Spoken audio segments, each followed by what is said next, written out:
বকেয়া সংক্রান্ত জটিলতায় ভারতীয় এয়ারলাইন্স স্পাইসজেটকে বাংলাদেশের আকাশসীমায় ঢুকতে দেওয়া হচ্ছে না, এমন সংবাদ প্রকাশ করেছে ভারতের সংবাদ সংস্থা পিটিআই সহ বেশ কয়েকটি গণমাধ্যম।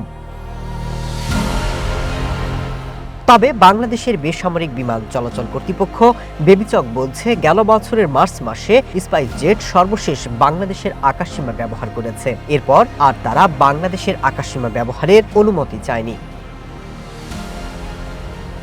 পিটিআই জানিয়েছে, বকেয়া অর্থ পরিশোধ না করার কারণে বাংলাদেশ এই নিষেধাজ্ঞা আরোপ করেছে, যদিও বকেয়া অর্থের পরিমাণ নিশ্চিত করেনি গণমাধ্যমটি। এক প্রতিবেদনে ভারতীয় সংবাদ মাধ্যম এনডিটিভি বলছে, আকাশসীমা ব্যবহারে বাংলাদেশের এই নিষেধাজ্ঞার ফলে স্পাইসজেটের পূর্বমুখী কিছু ফ্লাইট এখন দীর্ঘ পথ ঘুরে চলাচল করছে। বিশেষ করে কলকাতা থেকে গুয়াহাটির ফ্লাইটগুলো বিকল্প করিডোর ব্যবহার করতে হচ্ছে। এদিকে আকাশসীমা ব্যবহারের নিষেধাজ্ঞার খবরে নেতিবাচক প্রভাব পড়েছে ভারতের শেয়ার বাজারেও।